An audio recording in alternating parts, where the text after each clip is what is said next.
network. Anda punya koneksi kemana aja. Kalau koneksi Anda ternyata luar biasa bagus, kan kenapa tidak dimanfaatkan? Kenalan sana sini gitu kan. Anda punya network yang bagus. Bahkan uang mungkin tidak menjadi masalah lagi.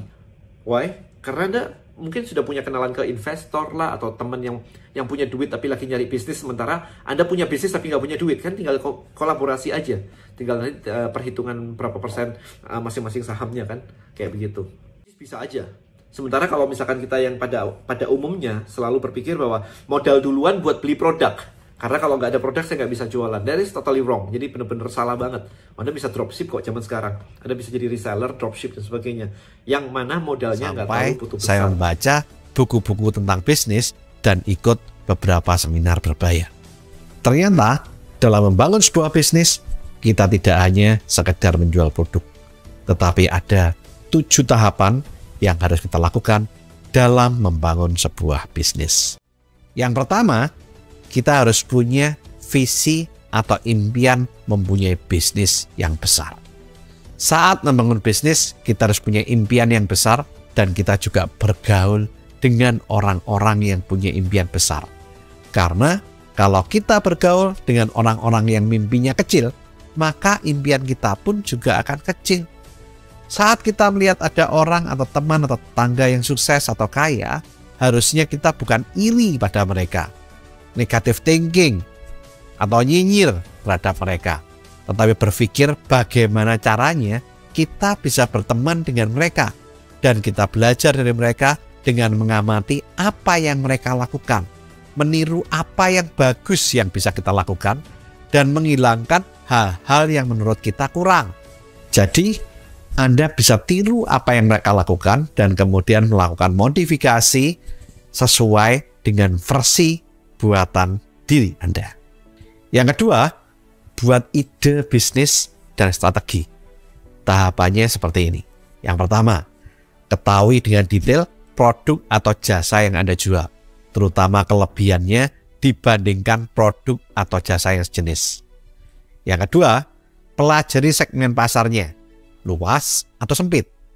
Misalkan, sebuah produk hanya untuk usia tertentu atau untuk segala usia, untuk semua orang atau jenis kelamin tertentu. Dan kenali harga produk itu apakah hanya untuk kalangan menengah atas atau bisa menengah ke bawah atau untuk bisa semua kalangan, dan lain-lain. Yang ketiga, kenali pesaing atau kompetitor di industri Anda, baik secara harga ataupun kualitas produk. Apakah ada big player yang bermain di bisnis itu? Misal, kalau warung kopi, ada Starbucks, Cafe Bean, Excelso, dan lain-lain. Kalau ternyata ada big player, berarti bisnis tersebut cukup menarik. Yang keempat, lakukan survei market atau survei pasar untuk menentukan harga produk atau jasa yang bisa menjangkau konsumen yang luas dengan margin yang menguntungkan. Yang kelima, jangan pernah underestimate atau pesimis dengan bisnis kita. Seringkali yang membatasi bisnis kita itu bukan produk atau bisnisnya, tapi seringkali adalah mindset kita. Yang keenam, lakukan terobosan dan inovasi yang bisa menjadi faktor pembeda dibandingkan kompetitor di bisnis Anda. Nah, kemudian saat Anda melakukan presentasi tentang produk dan ide bisnis, Anda harus punya keyakinan. Lakukan presentasi mulai dari sharing tentang diri Anda, tentang kelebihan produk, potensi market, jelaskan konsep atau ide bisnisnya, strategi bisnisnya, dan apa faktor pembeda yang membuat bisnis ini unggul. Cara Anda menjual diri atau melakukan personal branding seringkali lebih penting daripada presentasi atau bahkan produknya. Sama seperti dengan masakan. Masakan yang sama, kalau kokinya beda, rasanya juga akan beda. Sama juga dengan Anda menyanyikan lagu. Kalau penyanyinya beda, maka didengar juga akan beda.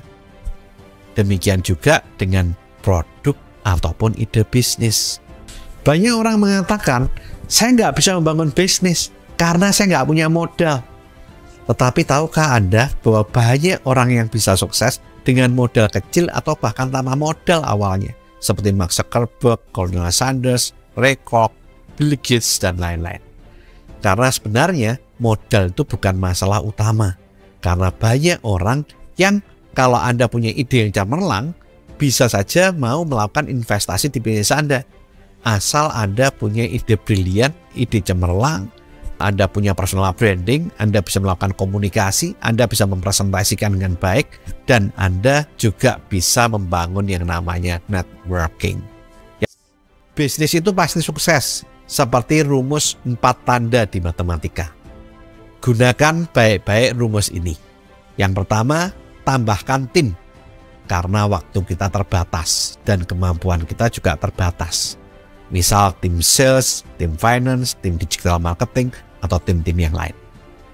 Yang kedua, kurangi biaya yang tidak perlu. Yang ketiga, kalikan keuntungan dengan strategi dan inovasi. Yang keempat, bagikan tugas, tanggung jawab, dan keuntungan ke tim dengan komisi di luar gaji, agar super tim tidak pindah ke tempat yang lain. Suatu bisnis yang dibangun dari sebuah ide, dikembangkan dengan strategi bisnis yang tepat, dan dibuat ke dalam sistem yang terorganisir, saat sistemnya sudah terbentuk, akan menghasilkan sebuah nilai atau value yang membuat orang lain